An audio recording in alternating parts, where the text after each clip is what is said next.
Coach Calhoun, are you there? Can you hear me? I can hear you. We can't see you right now, but we can hear you. Okay. Get that worked out. I can see you. Okay.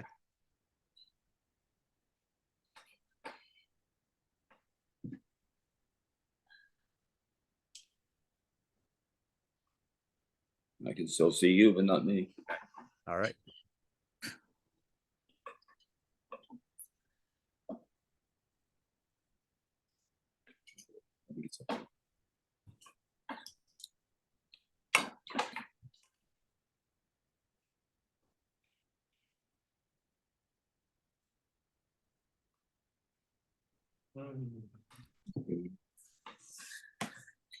Still can't see me, correct?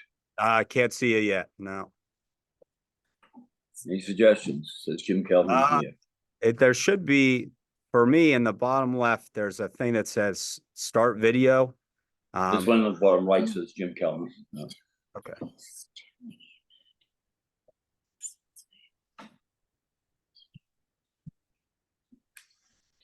You're in the middle, and there's two like blue. For me on Zoom in the bottom left, Yep. there's a thing that says unmute, and then there's a thing that says like start stop video. And Maybe up here. Just tell him that we don't. Hold on for a second. Mute. I see the mute.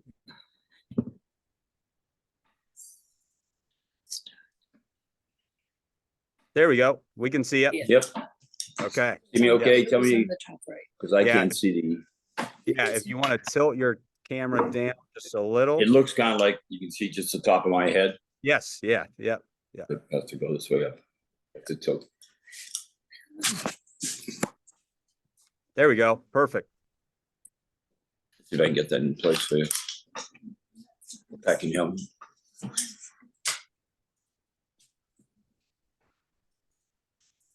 Get a book or something. To read.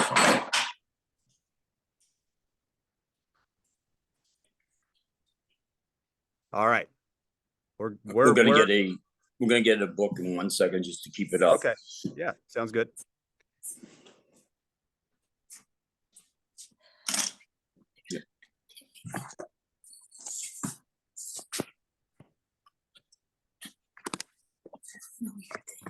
Lean back a little too much. Come around this way. 1 second. How do you do yours? Yours is different.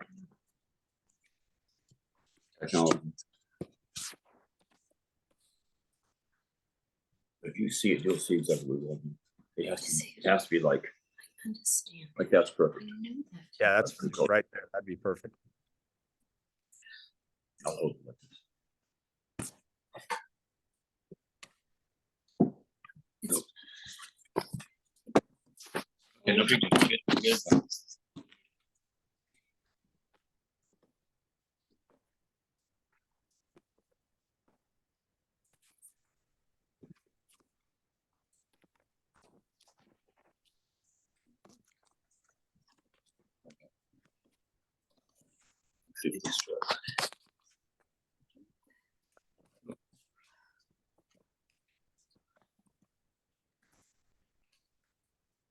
If that holds it. Is that okay now? Hey, perfect. Yeah, that's exactly. Yeah. Okay, great. Yeah. So we appreciate you being willing to talk to us, especially I know you're busy right now with conference tournaments and March Madness coming up. So we really appreciate this. Kind of what we've done in the past, if you could maybe take a minute or two, talk about your life and career, and then we've got about 65, 70 kids here that we'll just have the kids come up and ask questions if that works for you. No, that'd be great. Let me just say that it's my pleasure to be here. I was a high school teacher at one particular time, and when I was in grad school, I taught undergraduate and so on. So for me, teaching is something that I enjoy doing. But I was born in the Greater Boston area and grew up like a lot of kids, and then lost my dad at 15. I had 4 sisters and a 5-year-old brother. So by the time I got to be a senior, I was an all-state football and basketball player, but my mom had a heart condition, so I worked as a stone cutter. for 2 years. Obviously a very difficult time, and everybody and all the guys and gals out there know sometimes that's a very devastating thing, but my family stayed together.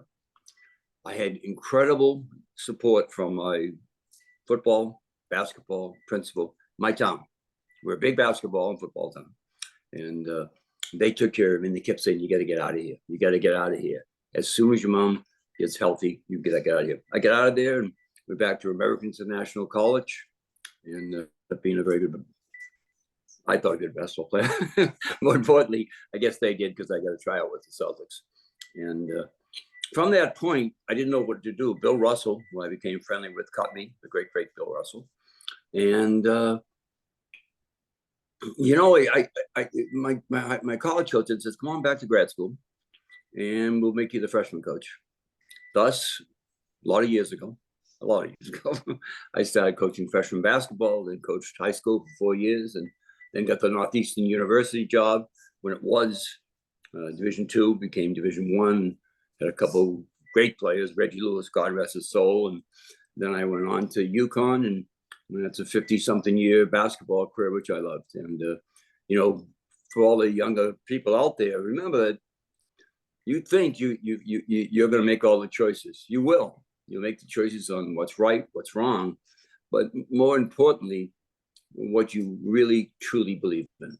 What's something that's very special to you. And you got to find out who you are along the way. I always say this, and my way would not be typical of a way to become a college head coach from high school into a college job. That doesn't happen too much anymore.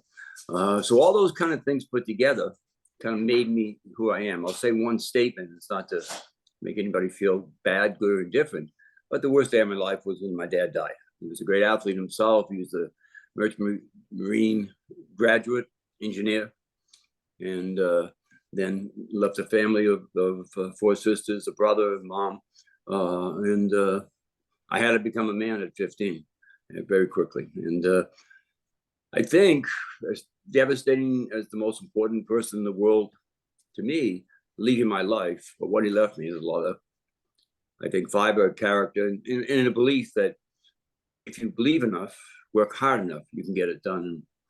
In a very simplistic sort of way, that's my life story. And since then, I've been very blessed in the sense of getting jobs, being successful, and loving what I do. Someone asked me, do I miss coaching? Well, after 50-something years, I don't miss losing a bit. I hated losing. I loved winning, but more importantly, I loved having one of my kids goes on, a high school kid I coached, to be a director of operations for NASA. I have had 33 kids playing in the NBA. Some guys like Ray Allen, the Hall of Fame, Kemba Walker, an awful lot of kids. I've had kids that have done remarkable things on and off the court, and my satisfaction is talking to them, seeing them. We just had the 204 national championship, one of about 4 at that time national championships, and back. And to spend 40 hours with those guys after spending them when they were 18, 19, remarkable and a great weekend for me. So I loved what I did. I worked very hard at it. And the biggest thing that I truly, truly believe, I try to win every day. You know, when you're sitting back and cutting stone, and I went by weight from 180 to 200 pounds, lifting those 100-pound markers of granite all the time, a cheating way to weightlift in every different sort of way. I kept thinking, how am I going to get out of here to some degree and become who I want to be? And what I try to do is win every day. All of a sudden, I became a reader because I wasn't going to class, but instead I was working. My friends were off in college and I wasn't. So there's a lot of things that go into that. But for the most important thing, I had perseverance. I had people who supported me. I was never afraid to come back and ask questions. And what I've tried to do is pass it on. I can tell you, we're not going to do this morning, but the stories of all the people, not just guys who can shoot jump shots, but all the people that I've met and have helped me. And thus, this morning, it appears I'm talking in West Virginia. I know my Bostonian accent probably sounds a tad different. I do say car. That's the thing you drive. Okay. I do say park. That's when you put your car beside the curb. But beyond that, we're all the same, no matter where we're from. We all want to be the best we can be. And if you start out by trying to win every day, what does that mean? I don't know. If you're working too hard, maybe just take a day off. You've won that day by rejuvenating your body. If it means that you have to look at more tape as a coach, or go one more recruit, one more phone call, whatever's involved, try to win every single day. And sometimes, as I said, it can be very, very simple. More importantly, I like to achieve things, and we're fortunate enough to achieve an awful lot with the kids that I had. And someone said, well, they're not kids. You don't coach them. They are kids, trust me. I don't care, West Virginia or Braintree, Massachusetts, or Boston, or Cambridge, or places that I've lived. Now here in Connecticut, the people at 17, 16, 18 years of age trying to find themselves. In our situation, by the time I got to UConn, I mean, their life was getting closer to formation at that particular point in time, and I enjoyed being a part of it.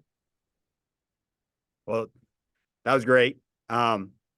We have some kids who I think want to ask you some specific questions. Sure. So I'm just going to let them sort of take over. I might ask a question or two that I want to know too, but they'll do it. Our point guard, who's a junior, he wants to ask the first question, then we'll just kind of go from there. They'll introduce themselves and then take it away. Thank you. Yeah. What's up, Coach? How we doing? Good. Like Mr. Vincent said, I'm the point guard, and obviously I want to play in college. You've coached at all three levels, so I was wondering, like, what is it going to take to get me more recruited and be more recruitable, and what would you look for in your recruits? Yeah, well, I look for my recruits. It's funny. I don't like tape as much.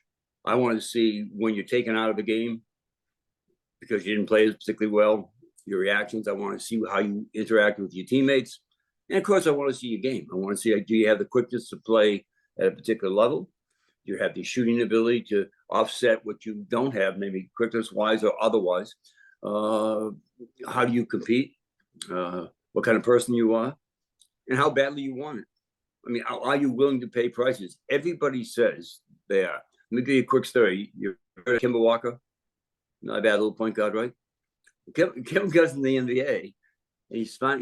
He's quick as a cat. He really is. At 5'10", he's dunking on people. I mean, all that kind of stuff. But make it very quickly. He found out that everybody went under screens because he wasn't a three-point shooter. That summer, hour after hour after hour. Fast forward 10 years later, he's made $150 million. He's now in Monaco because he has a bad leg. But the hours he put in to identify what he was, I had a saying at one time, you always got to know what you are, okay? For example, if you're a shark, you don't climb trees. And if you're a squirrel, you don't swim across rivers. So if you know what you are, you be the best that you possibly can. Conversely, you find out what the things you can't do. A lot of kids rely only on what they can do. No, make sure you're an expert at that. Everybody likes to take great students. If you're doing well in school, it makes a difference. If your attitude is contagious to teammates, all those things combined. So how big are you? What do you say? How tall are you? Like 5'11". 5'11". So your size. Have you heard from any college? What year are you, a junior or a senior? I'll be a senior next year, so I just finished my junior season. What kind of season you having? Team-wise, we didn't have the best season, but we did make it to somewhere we haven't made it in a long time. We made it to regionals, so that was pretty good.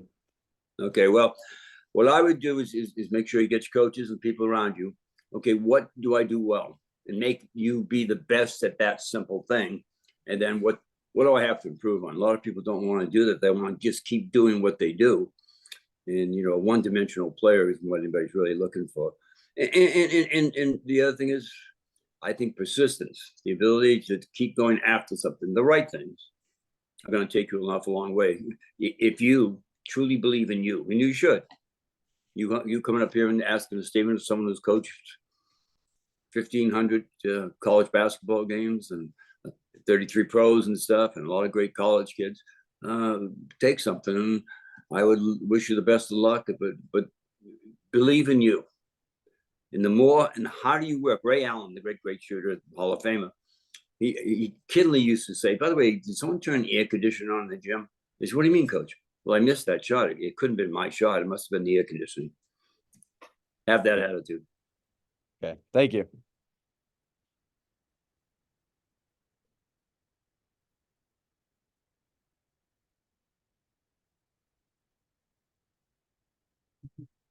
How you doing, Coach? Good morning.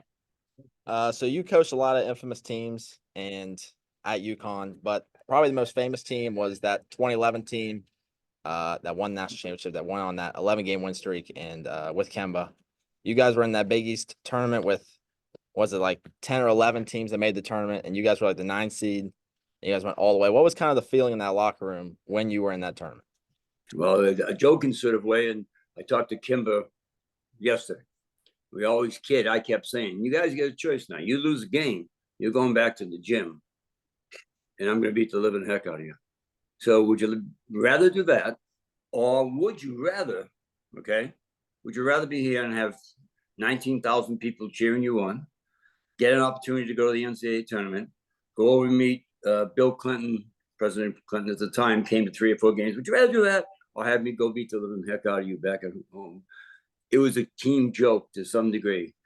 We were in a beautiful hotel, getting fed, playing games, nothing better than that. It was, at the end of the 5 days, I'll be very honest with you, it was emotional because our guys just wouldn't quit. I don't care what situation we're in. The backcourt ended up being Shabazz Napier, who played 5 years in the league, Jeremy Lamb, who played 10 years in the league, and Kimball Walker, who someday will be put into the Hall of Fame for what he did. And we had 3 really good young guards. And the greatest thing they did, and hopefully you'd do, is lead your team by not necessarily what you say all the time, but what you do all the time. Thanks, Coach. You're welcome.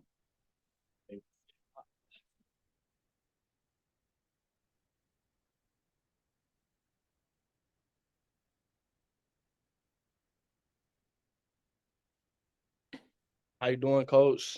Good morning. Good morning. My name is David, and I play football at the school. I play quarterback, and I'm about to go to college in June. So I wanted to know what advice you had for somebody like me, going to that level. After you being successful. We're gonna go to school. Morehead State. Oh, sure, yeah. Yes, sir. So I'm about to go down there in June, and I just wanted to know what advice you had for somebody in my shoes trying. The biggest thing you got to do is, once again, ask people to assess you. Find out the things that you do well, which you know, but someone that may not always tell you what you want to hear. Okay, because Yes, without question, I know if you're going to, you got strengths, no doubt about it. Otherwise, I always tell guys, otherwise we wouldn't want you. Not we wouldn't want you as a person, but as a quarterback particularly, because the more I see here and with my Patriots, like Belichick and I are good friends, so I used to go to practice a lot, and watching poor Matt Jones struggle the way he did here in New England was really tough. But you know what happened to him? He lost confidence in himself. I mean, you probably could see it as a quarterback, right? I mean, you got to believe, man. And how do you believe? Well, in my opinion, I'll take Ray Allen again. The guy's in the Hall of Fame, 6'5", incredible athlete. I told him, you want to be the most popular guy at UConn, or you want to be this, you want to be that, you got to be a shooter. Everybody loves shooters and scorers and quarterbacks. And so what happens is, how every single day that you get up, find a different way to outwork people. How can you outwork people? And once again, outwork people in the right way. Because you and I both know of what condition is and condition is. There's a whole deal of difference. Also, I always tell guys, open their ears. Make sure you understand. It may not be 100% what you believe. I understand that, someone telling you. But there may be a piece of truth in there that's going to be so valuable to you. So starting today, you're going to have to try to outwork everybody. I call them ghosts, people you don't know, every single day. Because they'll find a place for you. If you find a place for yourself by preparation. No one that I've ever seen. I'm talking about 2.5 hour basketball practice, and then after an hour, having to eventually throw some of my really good players out because they stayed and shot. And we used to call it practice perfect. Everything's a game shot. Everything's a game pass. Everything's a TD. Everything's the kind of things you want.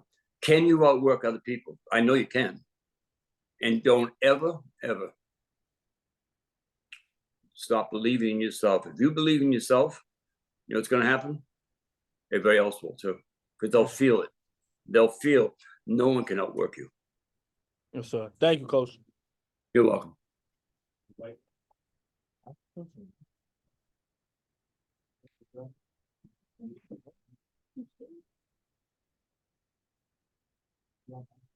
All right. While the next student's coming up, can you kind of talk about coaching in the Big East and maybe like what was one or two games or atmospheres that that you won't forget or that really had an I impact? want to forget.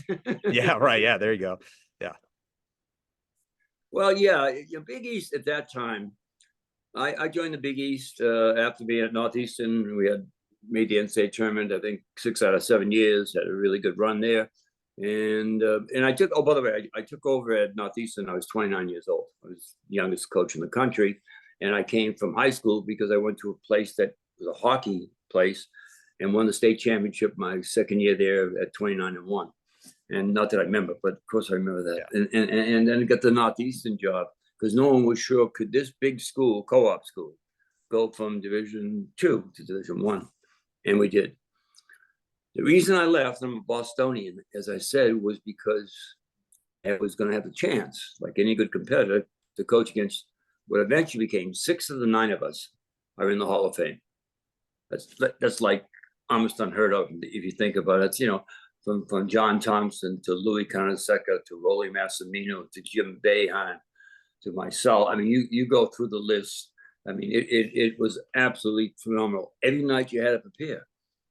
And so that's why I went to the Big East. And obviously, looking back upon that 26 years, it was the greatest experience of my life. Every game seemed like a Super Bowl in some ways. Everybody, you know, the Big East used to have this big Monday deal. You probably remember it, where we had a 7 and 9, and the whole nation saw you. Kids that I recruited in California could see the games, and the Big East became the hardest thing in the country. But to beat those coaches, I had to get up every morning thinking very directly, how is Connecticut, which has good players, by the way, we've had some very good players, but how is Connecticut going to beat these people? One of the things I did differently, I went all over the country because the Big East was so popular. I used the Big East and Connecticut to recruit kids.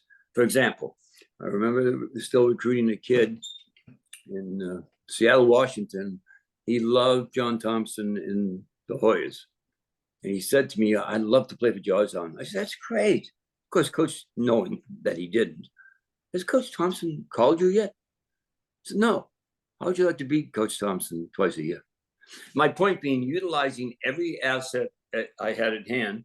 So when kids said, I went on a lot of my recruiting trips, not with my assistants, because I wanted to get into someone's house, meet mom, meet dad, whoever I needed to meet, and convince them I'm the guy that's going to make you happy or sad. Because guess what? I'm the guy who puts you in the game, but I'm also the guy that takes you out of the games. So I want you to have a face-on-face, not some videotape. Look at our schedule. We sell out every game. 15,000 people at the XL Center downtown. And yeah, we haven't turned it yet. But you don't want to be just another of. You want to be the first. Chris Smith, Danielle Marshall, Rip Hamilton, Ray Allen. You want to be, I wasn't saying those names then, but you want to be the first at our place. And you can do that on a national level. And I love the recruiting aspect of it. I ended up getting 5 Israeli kids who I'm still close to, kids from Germany. I would do anything to get a quality player into our program. And some people say, you know, it's a long day. I used to be complaining because I always felt there weren't enough hours in the day. Now, if you approach it like that, because I knew I could accomplish certain things if we got players. Most teams, people say, well, they aren't good because it always starts with players. You know, if you have Ray Allen shooting a 3-pointer, that's a good play. If you have me shooting it now, it's a lousy play. And I think you know the point. But the enthusiasm in those gyms, and understanding when I say gym, I'm talking about our place, XL Center, 15,000 packed. If you keep going right through all the arenas, Madison Square Garden, Boston Garden, the Convention Center in Philly. Beautiful, beautiful arenas packed with people. The emotion in coaching that were great. And one of the fun things was, and guys don't know this, PJ Calissimo, who became a pro coach, was a very, very good friend. We couldn't wait near the end of the year to go play golf, kid each other, after going after each other and psychologically and in preparation. So I think there's been two great, in my lifetime, eras of college athletics. I think we'd all agree that the Southeast Conference owns football to a large degree, and every game is a Super Bowl.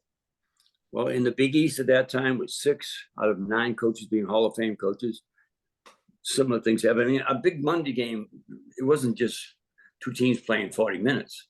It was incredibly exciting. You had to adjust to the big physical nature of, say, a Georgetown team with John.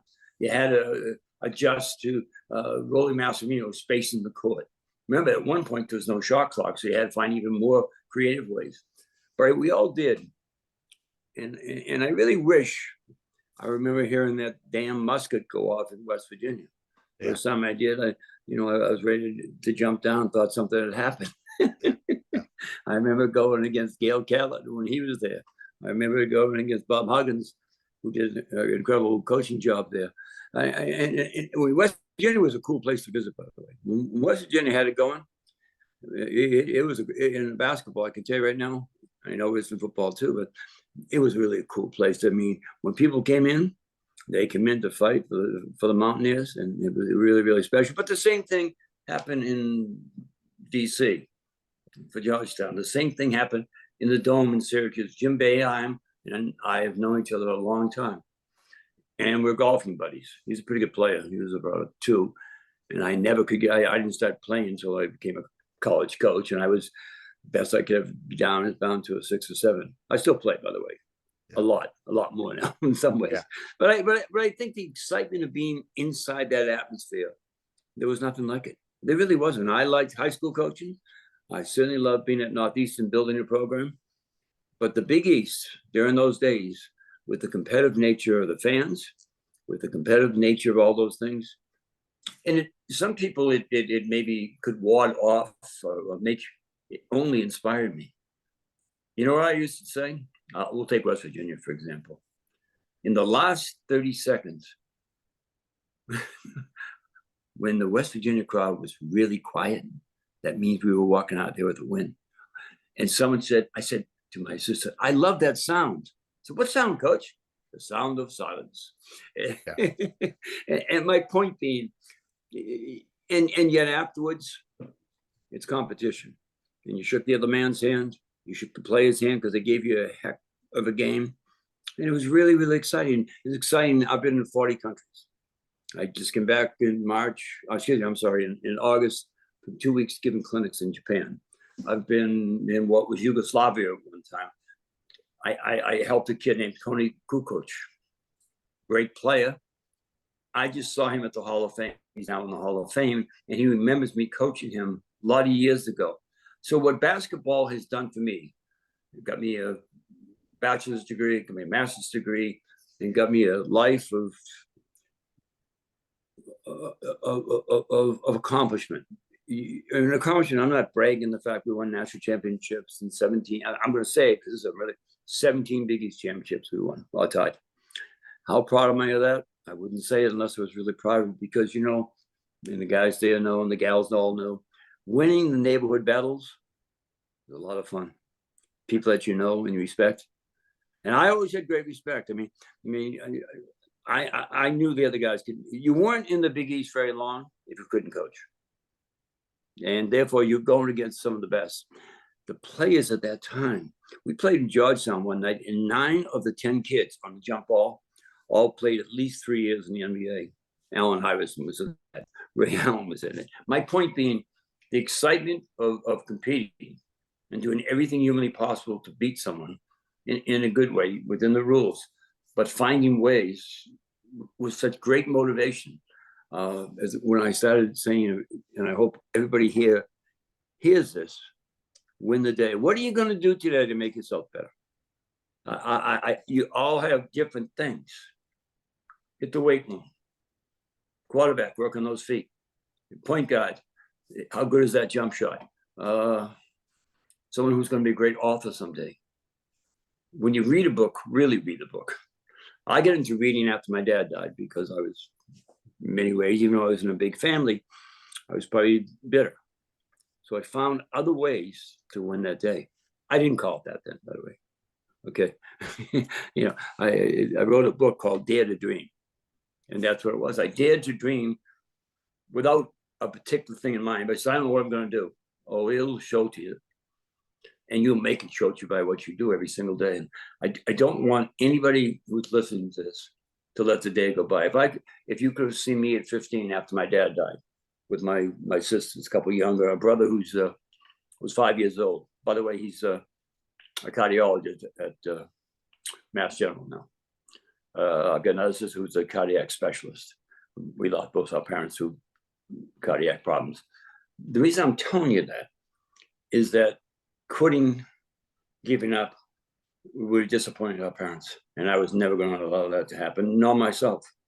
I wasn't perfect, but I love what I did. And everything I started, it was the right idea. Midstream I might have to shift, but I started for the right reasons. So today, everybody out there, whatever you're going to pursue, do it for the right reasons. Find a lot of success that way. All right. We got a couple kids. I know you can only be on here for maybe 5 or 10 more minutes. We have a couple kids who want to ask another question. So I'm going to let them come up. All right. Go ahead, Joey. Let me see.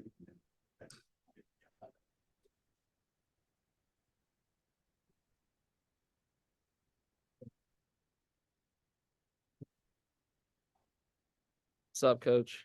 Good morning. Morning. I was just gonna ask. You talked about guys like Ray Allen and Kemba Walker and like their work ethic, and I was wondering like who the hardest worker you had and what their work ethic looked like. Yeah, Ray was pretty close to it. You know, I told Ray Allen a quick story. You probably haven't even heard of this guy.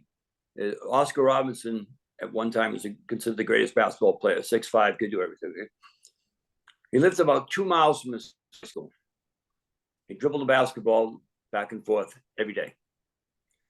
And his feeling was if he had the ball in his hand, he was thinking of it. Doesn't mean he wasn't thinking of the calculus. He may have not been, but regardless, to give him a thought about how great he wanted to be. And I think you need things, a stimulation in your life, whatever you want to pursue someday, that you obsessive is a bad thing. Okay.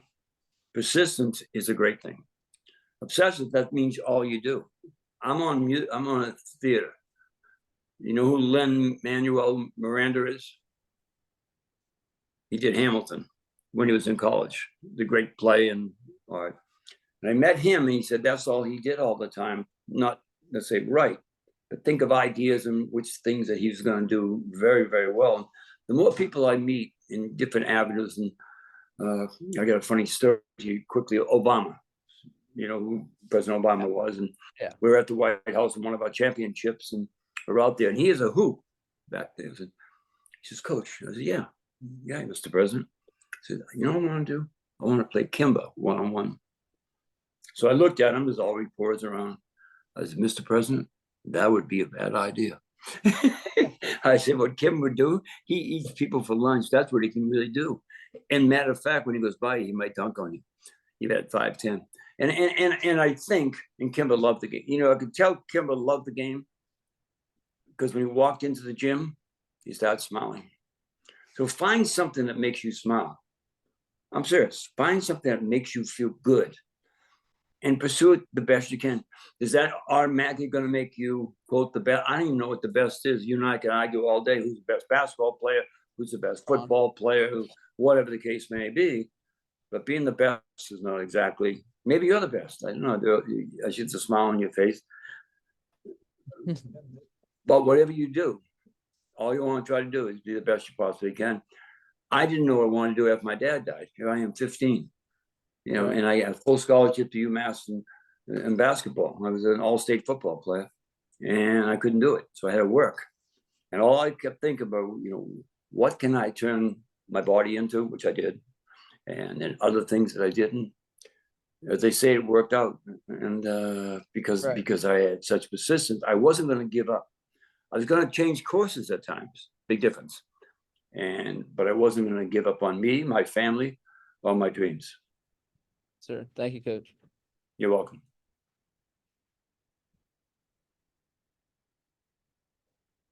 How you doing, Coach? Good. How you doing? I'm doing good. My question is, I know you talked a lot about Kemba. I know you talked a lot about Ray. I know you coached Rip Hamilton. I know you coached Emeka. Who is your favorite player you ever coached? Karan Butler. Hmm.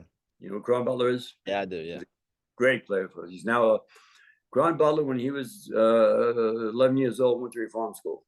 He was hanging around the wrong people. Okay, and I kid him about this now because he's like a son to me.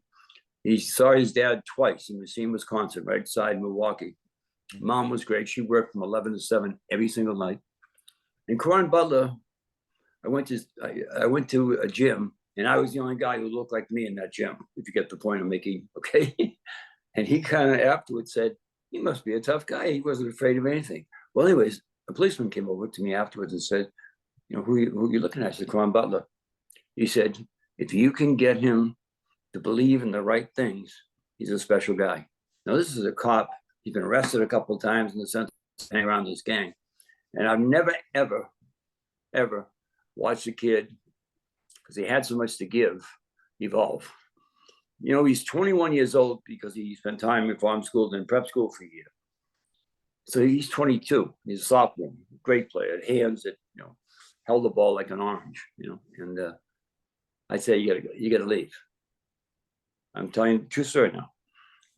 With hundreds of people's media and stuff, I said, no, you gotta get out of here. See, 22 in the NBA, an 18-year-old kid like Andre Drummond, 18, he had to leave after a year because it's worth so much more money because they want to develop you. And all he did during the press conference was cry. They didn't want to leave. Now, here's a guy that's going to get millions because he found a home. He found people that cared about him. He always says, his name for me was always Coach. After that, it's Pop. I'm Pop to him. He calls me every Father's Day. And yes, did I kick him in the ass? You better believe I did. But I loved him to death and always had his back. But there were times that kick was justified, by the way. The verbal kick I'm talking about. And I just loved him. Kemba Walker, you would like if you met him now, because that's who he kind of was. He took his teammates and was able to take them on that incredible 11-game journey for a national championship. And I just think that I love them all in different ways. And I understand that at times. How old are you? 18. You're going through a lot at 18. Yeah, you're going through, what am I going to do? Who am I going to be? Where am I going to? We all did. I found my way by eventually understanding how much I love sport, how much I love competition in anything. The great thing about golf for me is, and I'm an okay player compared to some of the guys I play against. The reason I like it so much, it doesn't mean anything. I don't get a dime for winning a match, but my competitive nature, okay, after I read a book, I want to know, did it teach me anything? And so if you take that in life to make yourself the best you can be, because you can't do any more than that, but you can do that every single day. Yeah. I got one more question. I don't know how Sure. much. I don't know how much college basketball you watch now, and I'm lot. sure you say UConn. Okay, can I hear your Final Four predictions for this year? Well, UConn should win it. It doesn't Yeah. mean that they're going to blow. It doesn't happen that way. I've been enough time. I've got a kid named Rudy Gay, who was an incredible athlete for us, still playing. But one and done, the emphasis on the done, can happen in any game. I saw UConn play Creighton and get beat by 20. Yep. Because they couldn't miss a shot, and they played very, very well. So I would say UConn should be the favorite. The team that I wouldn't like to play if I'm still coaching, and I'm at practice at least one day a week, and I talk to Houston. Yep. Houston's defense is good. I'm going to tell you something funny. Even though I think they're good and I really like their coach, I don't trust Purdue. I don't know if they have enough quickness in the backcourt. Just me. Yeah. North Carolina is coming. Can they get there? Yeah, I'm not sure about that. I'm really not. I would have said early in the year when I first saw them, they beat us, Kansas. But they've been struggling. They have been struggling. Right now, I would say the deepest I could probably get would be UConn and Houston. Someone else might win it, because I'm just telling you, being there, and everybody's been in this situation where things aren't going quite as well as you'd like.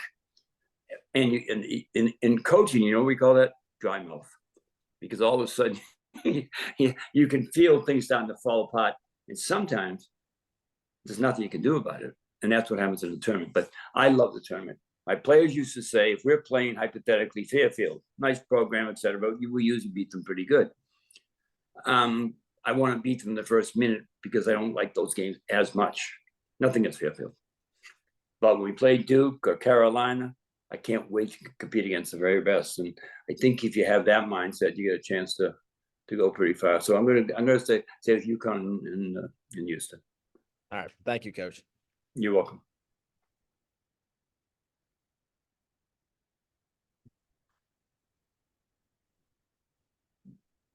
Hey, Coach, I got an email from Mrs. Gigliotti. She said you could go about 30 to 40 minutes, and we're kind of at that time.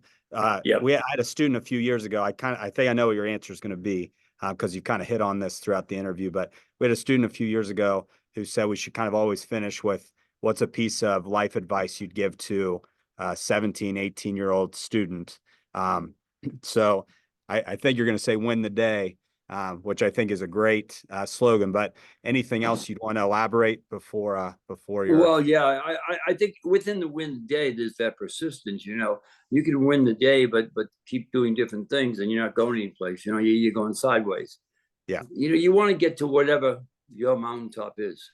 And the mountaintop for everybody's different, by the way. It really is, given upon our physical limitations, our mental limitations. So I would say, when I say win the day, and I, for example, gave the story about Caron Butler, people tell me I shouldn't take him because of this, and that, and he became one of the great kids we ever had and great players we ever had. The satisfaction of loving what you do and what you achieve. I will bet, and I don't know this, that when these kids that you're teaching here, they ain't kids, but these young people, how tough, and I don't mean incredibly tough, we've been through it before, all of us, under different circumstances, get through that single day. But when you see that light bulb go on with somebody, that they finally find what they want, if you don't feel a little bit of sunshine in your heart, I'd be very, very surprised you wouldn't be doing this. And I just think that's the thing that they have to find. What really makes them feel full, feel like they really achieved things? That's a big deal.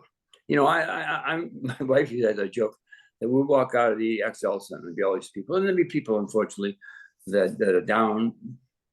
I don't even hate the word beggars, people that are down on their luck and so. And she said, after you feeling so happy in a game, all of a sudden I see you grab a 20 and give it to somebody who's out on the street. And she said, because you wanted to share some of your joy in a small sort of way with someone else. And that my wife always noticed I did that kind of thing because I really truly believed that we all can help each other. We all can help each other. And when we do, you know this, satisfaction, don't you? Mm-hmm. And disappointment too. Yeah. But how about trying to, and you're not going to be satisfied every day. I get that. But in what you're overall doing, are you? And if you are, you're living a blessed life. You're living a blessed life if you really feel good. When I get a phone call from one of my players, I got a phone call shortly after the incredibly difficult situation in Israel. I had 5 Israeli players. A kid named Doron Sheffer, one of the best players I ever had. And we talked. And the idea of knowing he was safe and the other guys being safe, they had that connection, 15, 16 hours apart, and that they were okay, is kind of what I did. When I was at my lowest, 15, and they should hear this, pissed off at the world that my dad wasn't there. I had a lot of choices, didn't I? And the choice was, what would he have done? He lost his dad too. He graduated in high school in 2 years. He was like half a genius in the sense of being an engineer and so on. And then I lost him. I had a great mother too, and then my family, we're all very close still. I have my wife's from 7, I'm from 7, the whole thing. And I just think it's really, really important that you find joy in your life. I really do. And satisfaction. Like, I don't mean you are around and say, look at, I'm the best. No. I think the best is how you feel inside. And if you can fulfill yourself, that's a heck of a life. Well, I love that. We really appreciate you taking the time to talk to us. I know right now, especially with Connecticut playing in the conference tournament this week and everything coming up, I know you're busy, but we truly appreciate you taking the time to talk to us. So give my best to everybody. I want them to think that thought. They'll try to win the day. Small things maybe. By the way, saying hi to somebody maybe nobody says hi to. Little piece of winning the day, by the way, because you made someone else smile. I know these are small things, but when you're kind of at your lowest, I was probably at 15 and a half, no dad, and facing eventually having turned down full scholarships to college. You can understand. So I made it up in a different way because he would have done that, and my mom would have done that. And that's why, as I said, that I wish the best of luck to everybody there. But I had another saying with my players. They said, Coach, I was lucky. How about working hard enough that you be lucky every day, and it won't be luck anymore. Well, thank you. You're welcome. We really appreciate that, and we wish, even though you're not coaching, we wish UConn all the best here the rest of the season. Well, thanks, guys. It's been great talking to you guys. Okay, thank you. Yeah, have a Thank good you. rest of the day. See ya. Bye-bye.